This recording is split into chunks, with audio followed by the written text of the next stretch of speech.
It's the preview show. It's the No Nay Never podcast.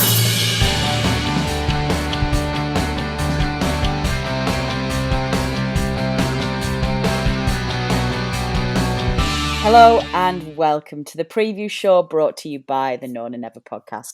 I'm your host, Natalie Bromley, but joining me as ever is the main man himself, the headliner of the preview show, and that is, of course, Dave, that man, Roberts. Hi, Dave. Hello, how are you? I am in a spectacularly good mood, Dave. How are you?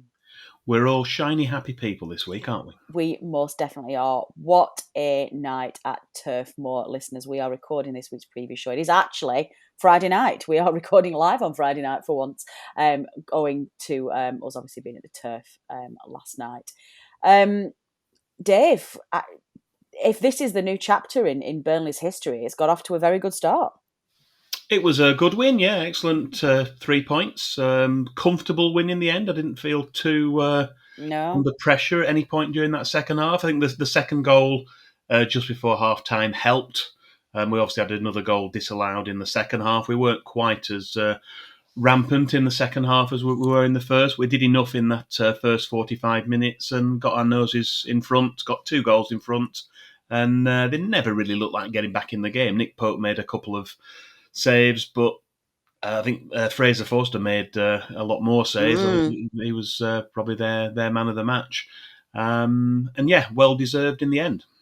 Yeah, definitely. I think that's definitely my summary of it as well. I didn't feel nervous at any point, and I very much compare that to some of our games, critical games against some of our other relegation rivals, particularly where we've not really been at the races, and we have looked scared. We've looked like we were a team down in it. Last night, it felt like we were on the beach, Dave. It just felt like we were playing out the end of season when we'd been safe for 2 or 3 games. It was absolutely brilliant. We hear quite a lot the players and the manager talking about freedom and talking about sort of like being able to go and express themselves.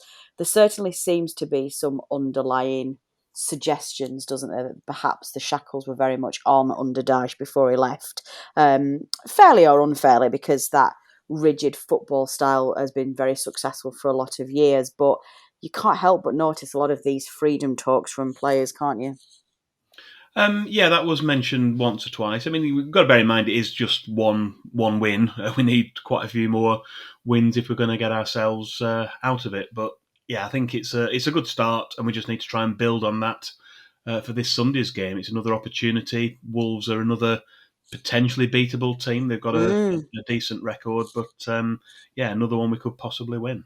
Definitely, and significantly, Dave, as well, from a psychological perspective. If we win this weekend, we get out the relegation zone for the first time in a long, long time. I think a draw would do that. If actually, yeah, that's for sure. Well, no, we play before they do, don't we? Yes. So yeah, even a draw takes us out of there, but it puts a massive amount of pressure on Everton. So I think we have to take this opportunity this weekend, and we have to try and get 3 points. I don't think, a point's great. It does get us out there, but it would be very, very good to get 2 points clear of Everton. It really would do. You're not calling it another must-win, are you? Yeah. Am I, Dave? Do you know what? Let's have a think about that when we come to preview the show later on. Before we get to that, we're jumping ahead of ourselves slightly here. We do, of course, have a small matter of a quiz question, which we need to give you an answer to. We set you a question before that West Ham game in our preview show for West Ham. And Dave, you asked our listeners, Burnley won a total of 149 matches in all competitions during Sean Dyche's time as a manager. But how many of those victories were 1-0 wins? What was the answer, and did any of our listeners get it right? Well, the correct answer was 47 of those 149 wins were by a scoreline of 1-0. That's either home or away. In actual fact, 30 of them were at home. They were at Turf Moor. And there were 17 away from home, so a total of 47.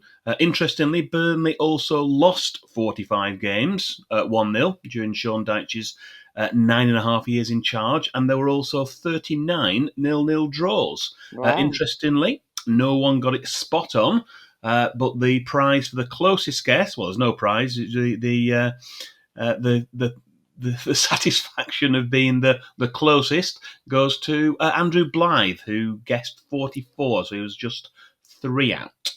Although, having said that, John Robertson did guess 30, which was the number of just the home wins, but we were after the combined number of total 1-0 wins, which was 47.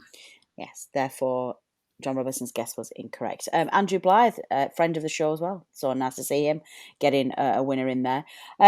Well, I didn't even guess, so you were all better than I was. Well, you don't need to wait very long now, listeners, before you get another crack at a quiz question. All you need to do is hang around until the end of the show. So do not go anywhere, and we will set you this week's quiz question right after the preview. Premier League head-to-head. Okay, well, let's start with this preview then, shall we, Dave? We are, of course, playing another critical game in Burnley's survival hopes. Wolverhampton Wanderers at home, Sunday the 24th of April. It's a 2 p.m. kickoff, not broadcast live on TV anywhere in the UK. Why don't you kick us off with the history of this fixture, please, starting with Premier League meetings? Yeah, well, Wolves have faced Burnley in 4 of our previous 7 Premier League seasons, meaning that this will be their 5th visit to Turf Moor for a Premier League match. For many years, from the 1970s into the current millennium, Wolves were very much a bogey side, and many of our listeners may recall that they had an astonishingly good record, including at Turf Moor. However, we did pick up a few wins prior to Sean Dyche taking over as manager, and generally, we've had a good record against them during his time in charge.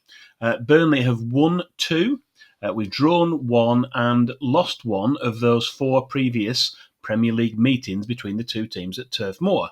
The only Burnley defeat, that was in March 2010. That was our first Premier League season. That followed the mid-season departure of the manager and just about his entire backroom staff, which left the club in a challenging predicament in our first Premier League campaign. That match was a 2-1 defeat. Since then, in the top flight, there's also been 1 draw and 2 Burnley home wins. The draw was by a 1-1 scoreline. That was in July 2020 during Project Restart.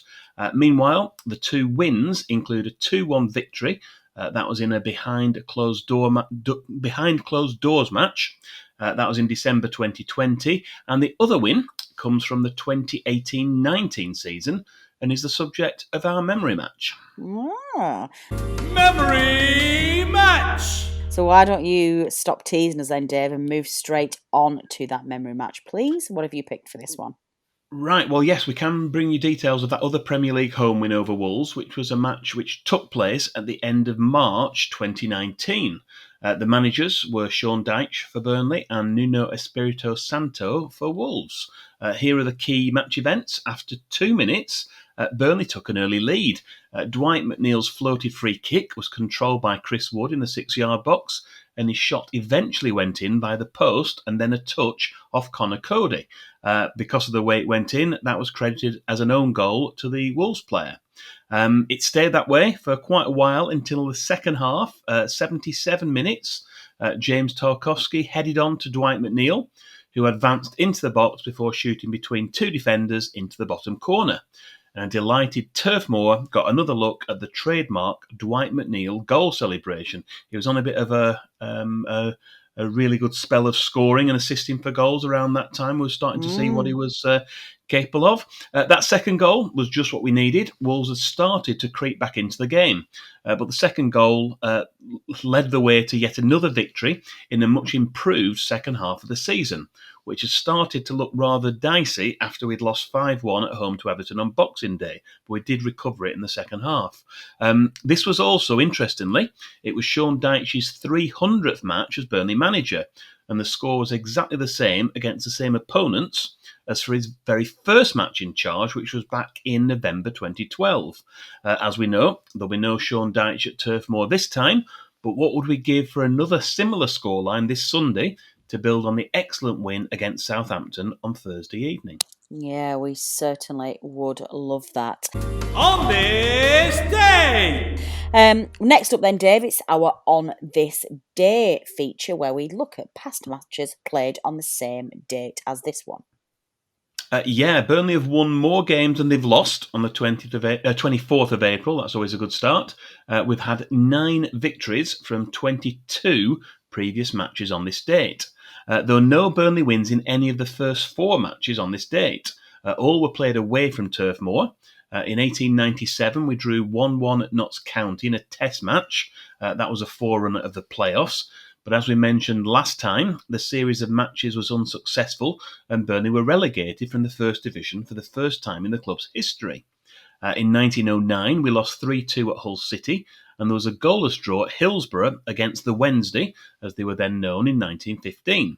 There followed a 2-2 draw, that was against Everton at Goodison Park in 1920. So the first win on this date was at the 5th attempt and was another away game as we beat Spurs 2-0 at White Hart Lane. Andy McCluggage and George Beale scored Burnley's goals and Jimmy Dimmock missed a penalty for the Londoners. The remaining 2 matches prior to the Second World War were both 1-1 draws. There was a home draw to Spurs in 1933, and then we drew 1-1 at Sheffield United in 1937. Our only match of the 1940s was a 2-0 away win. That was at Chelsea in 1948. But Burnley lost the only match on this date in the 1950s. That was a 2-1 defeat at Sunderland in 1954. On to the 1960s, and there was again just the one match, but that was an emphatic 6-2 Burnley win over Chelsea at Turf Moor in 1965. Incredibly, 5 of those goals were scored by Andy Lockhead, with Willie Irvine, who else, scoring the other. Into the 1970s, and Burnley had 1 win and 3 defeats in that decade.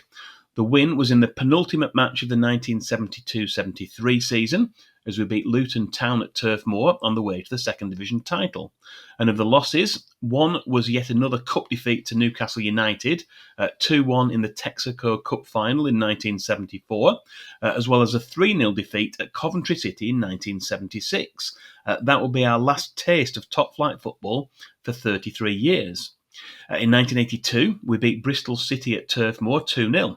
They were managed by a slightly more youthful Roy Hodgson, aged just 34. After a 0-0 draw at Halifax in 1990, we suffered a 4-0 defeat at Fulham in 1993, but the 4 matches since then have all been Burnley wins. We won 4-1 at Stoke in 1999, and then earned a vital 3-2 away win at Brentford a year later, as we continued our push for automatic promotion. The run continued with a 2-1 home win over Tranmere in 2001, which just leaves the last match. That's going all the way back 18 years ago, isn't it? 2004, which was a 1-0 home win over Derby County. That was thanks to a goal from Graham Branch. So to summarise, Burnley have won 9, drawn 6 and lost 7 of 22 previous matches on this date, with 37 goals for and 30 against. Excellent stuff. Scouting report! Well, that marks the end of our history section, Dave, so why don't you bring us bang up to date with the present, starting with our scouting report. Manager Bruno Lage is one of a rapidly diminishing group of Premier League managers who started the season and remain in charge as we approach the last few games of the campaign. Prior to the weekend, Wolves were in 8th place on 49 points from 32 matches, and with a game in hand on West Ham, they may still fancy their chances of a 7th place finish. Since we previewed the reverse fixture, that was a goalless draw at Molineux at the start of last December, their only incomings in the January transfer window were relatively low-key. They brought in 21-year-old Portuguese left winger Chiquinho for approximately $3 million, 19-year-old Korean right winger Sang Bin Jeong for about $1 million, and also 26-year-old Japanese central midfielder Hayo Kawabe for approximately $500,000. They suffered a 1-0 defeat against Newcastle United at St James's Park in their last Premier League match and played in a 3-4-3 formation. That seems to be the most common formation for them to use, although they have also lined up in a 3-5-2 on occasions. Against Newcastle United, they had Jose Sarr in goal, a back three of Connor Cody, along with Willy Bolly and Max Kilman. Marçal and Castro played as wing-backs, with Kundl and Moutinho as defensive midfielders. Up front, Fabio Silva took a central role, flanked by Hee Chang Wang and Francisco Trincao. Wolves have spread the goals around this season, as despite their position in the league table, no one has scored more than Raul Jimenez in the Premier League, as he has 6. And he's now served a suspension for a sending off and will be available this weekend. In terms of FPL points, goalkeeper Jose Sarr has had a very good season and has accumulated 137 points, helped by 11 clean sheets. Nick Pope, incidentally, now has 8 clean sheets. Next up, in second place for them in terms of FPL points, is Connor Cody with 126, and Max Kilman and Romain Saiss both have 106 each. In terms of injuries, Ruben Neves, Daniel Podence and Max Kilman all appear to be ruled out. Thanks once again in terms of injuries to Ben Dinnery and Jason McKenna at premierinjuries.com, as their information is used as the main source for the injury updates in our preview show. Good stuff. Yes, thank you for Premier Injuries. We've heard what we think about our visitors this weekend, but for balance, we do like to give you views from our opposition as well. So this week we spoke to Stu from the Wolves Fancast for our opposition view. Opposition view! Hello guys, it's Stu from the Fancast back again for our biannual disappointment against Burnley, which, looking at our past fixtures, didn't change this season, did it? Let's be honest. From our point of view, won the first one back in September 2018 and then lost, drawn, lost, drawn. So to say that you're our bogey team is a bit of an understatement. I mean, you share that with Huddersfield from a few years ago and Brighton and a few other teams.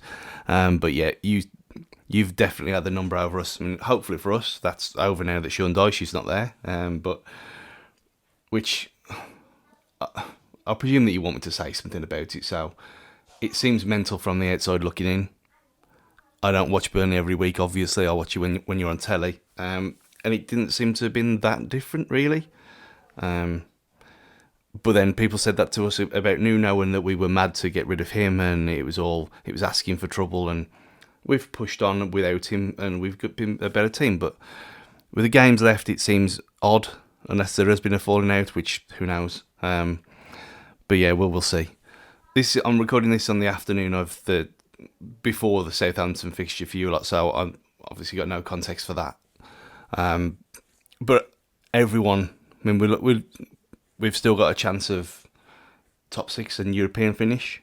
But everyone looking at the fixtures, we've got Chelsea, we've got Man City, we've got Liverpool, but we've also got Burnley and Brighton and teams that we struggle against. And we're as apprehensive against you on Sunday as we are against playing them lot, because it's Wolves and that's what we do. And you've had our number over and over again. I mean, especially the 4-0 from last season was ridiculous. I mean, I've never seen anything like that before. And you were great that day, as I mentioned earlier in the season. But yeah, it was. I mean, that 0-0 in December wasn't exactly awe-inspiring, was it? To be honest. And I can see it being quite tight again. I mean, we still don't know if we've got Neves back from his injury. They've said between 4 to 8 weeks. We saw him in training looking like Batistuta with his long hair. If he was moving or not, who knows? But the club tend not to tease things like that. So hopefully he's back, or at very least Leander Donker, because against Newcastle we had Giammattino, who's obviously 35 years old now, and a young kid called Luke Kundle in midfield, and that was it. And we were overran predictably, and it was a really, really bad performance. So we need to get back amongst things. I mean, Raul Jimenez is back from suspension. But again, we haven't scored many goals this season. We've got the best performing keeper in the league in Jose Sarr statistically, and that says everything. You will have chances against us because that's the way this Wolves team plays now. And we do give up chances, and he has saved us more than a few times. And I mean, Weghorst, to me, looks like a handful, and we don't deal with teams who have handfuls up front, which you've done to us in the past with Chris Wood, obviously not there now. But yeah, I mean, it's hard to call. I mean, if it gun to my head, I'd say probably 0-0, 1-1.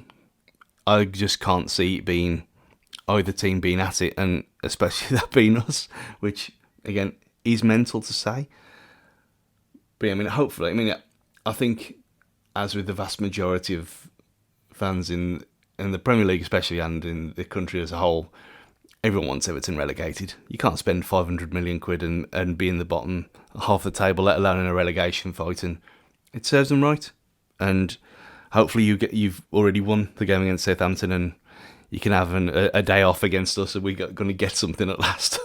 It's been a long time coming, going to Turf Moor and being happy on the way home. So, yeah, hopefully it's a decent game, and the atmosphere is not as toxic as it seems. Looking at Twitter, and the ownership model there seems all a bit weird. Again, that's a Premier League problem, isn't it? But more said about that, the better. But yeah, hopefully it's a good game. So, and hopefully stay up, because for all our kind of our bad luck and how we don't turn up against Burnley, I always like going to Turf Moor. It's a great place to go.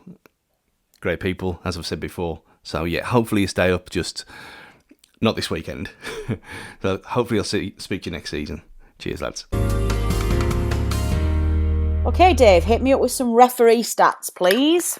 Right, yes, we've got on Sunday, it's just the second time we've had Anthony Taylor taking charge of a Burnley match this season. He was in the middle for our 1-0 home defeat to Arsenal back in September, and continued a sequence which now stands at 6 matches without a Burnley win. We've drawn 3 and lost 3, with all of the last 3 all being defeats, and they were all at Turf Moor. Burnley have won some Premier League matches with Anthony Taylor in charge, and all 3 were at Turf Moor. There was a memorable 3-2 win over Crystal Palace. That was in November 2016. There was an emphatic 4-0 win over Bournemouth in September 2018, and then a 2-1 comeback win over Leicester City in January 2020. He's yet to brandish a red card in 22 previous Burnley games, and we'll be hoping it stays that way on Sunday. Finally, for this section, Mike Dean will be the video assistant referee this Sunday. Good stuff. Statman Dave's Stat of the Week. Well, I know you don't want to leave it there, Dave. I know you like to treat our listeners. So why don't you dive deep into those pockets of yours and let our listeners have your miscellaneous stat of the week.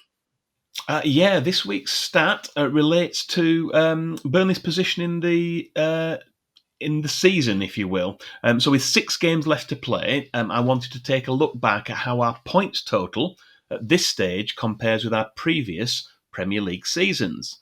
We now have 28 points from 32 games, which is more than we had in either of the 2 seasons we were relegated. In 2009-10, we had 24 points at this stage, and in 2014-15, we had 26.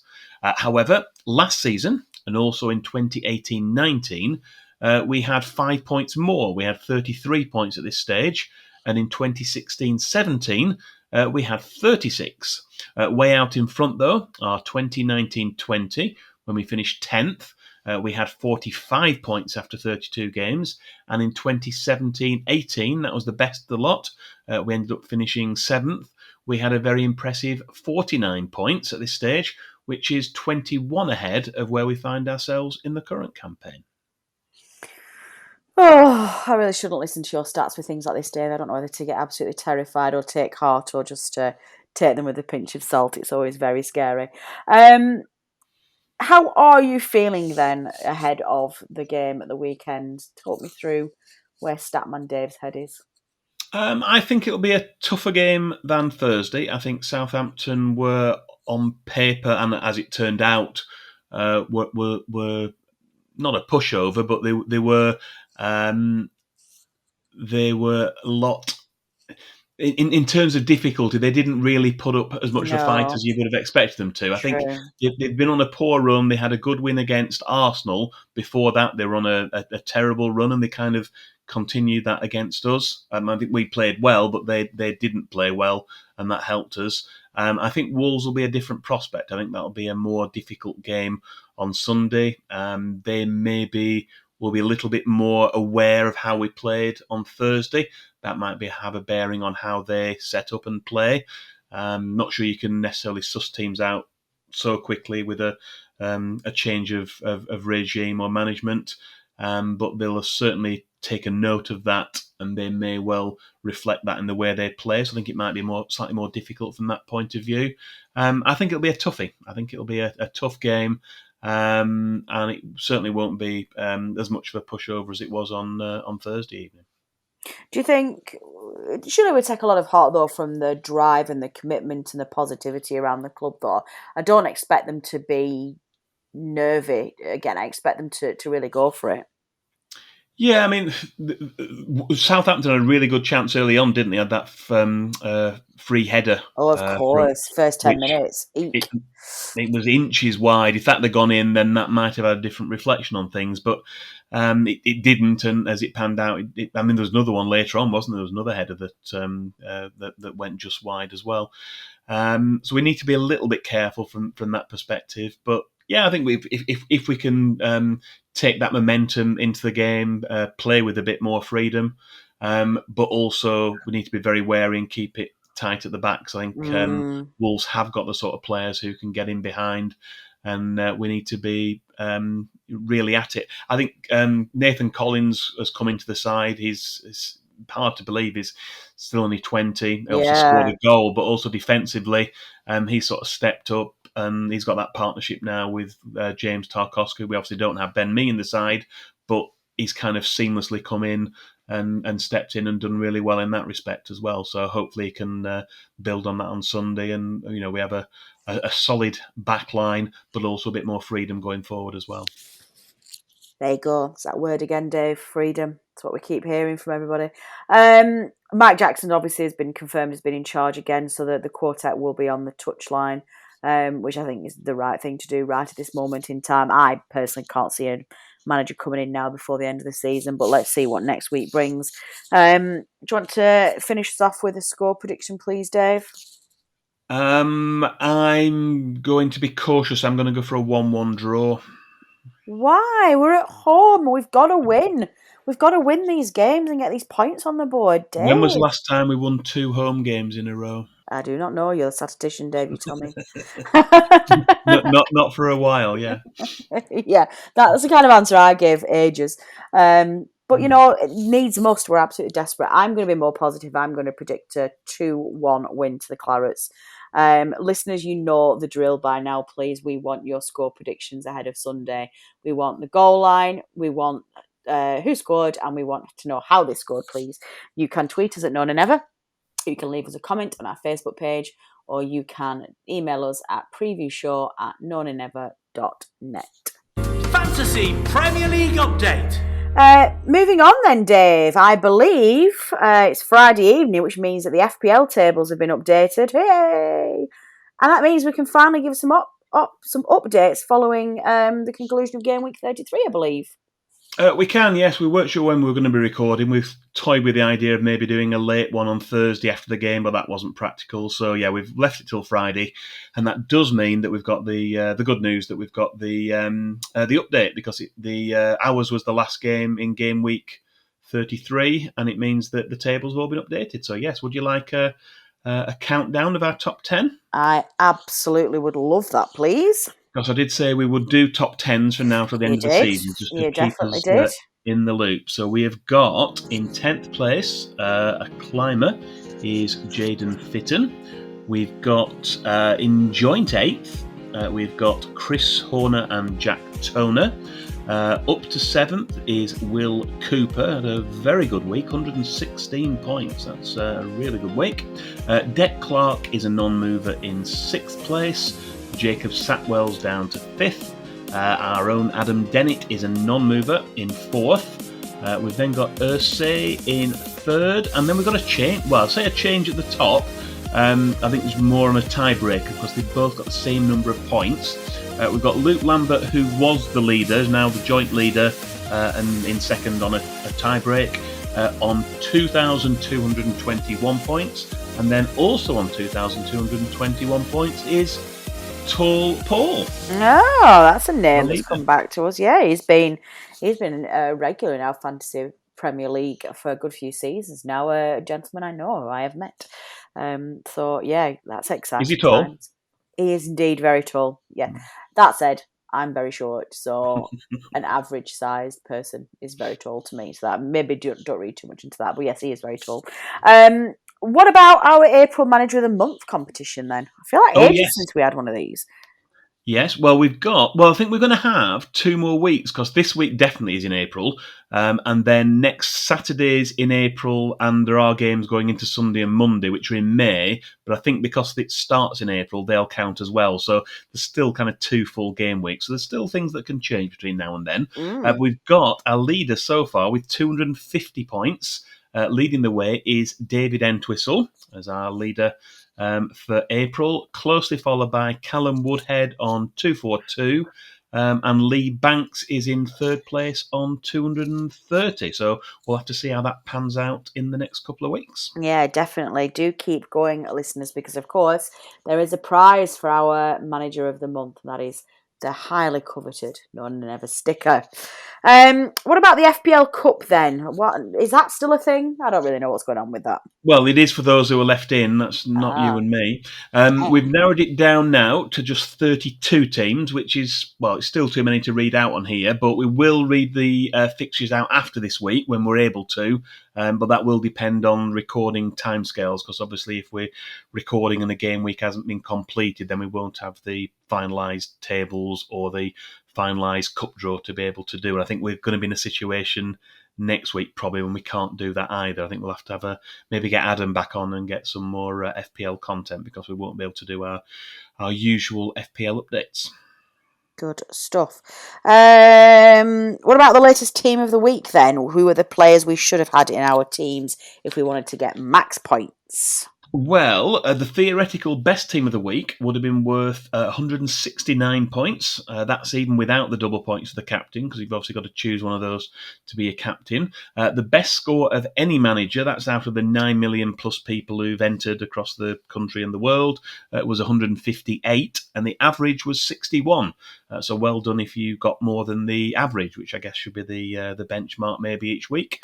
Anyway, here's the best 11 from last week, including... drumroll, three Burnley players. No, yeah. Wow. Well, we had a double game week, didn't we? So yeah, of course, that's true. But this was the team in a 3-5-2 formation.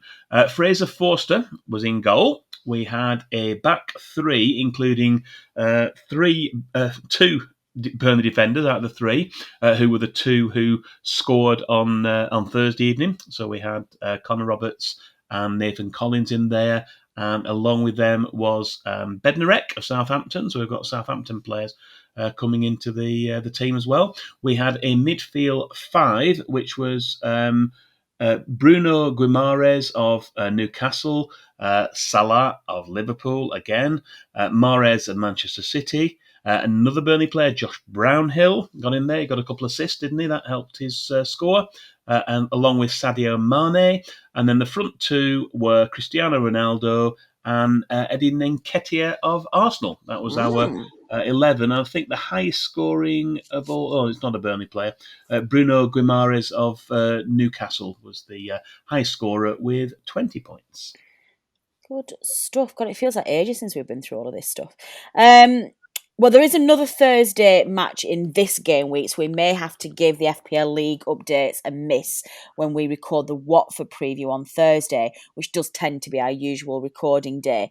Hopefully we'll be able to bring you another update, though, the following week, so just stay tuned and we will let you know and bring you news as we can. Statman Dave's quiz question. But before we let our lovely listeners go, Dave, we've got a quiz question that we need to address, please.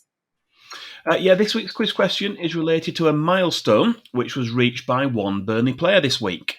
Jay Rodriguez reached a milestone this week when he played his 200th league game for Burnley across both of his spells at the club. But who were the opposition when he played his first ever league match for the Clarets, and what was the year? Ooh, that's a good question. I'm going to have a think about that, and I'm going to submit my answer straight after this recording day. But why don't you let our listeners know how they submit their answers, please? Correct or otherwise? Yeah, the usual methods. You can tweet us or send us a direct message, preferably on Twitter. That means that no one else sees your answer. That's at NoNayNever on Twitter.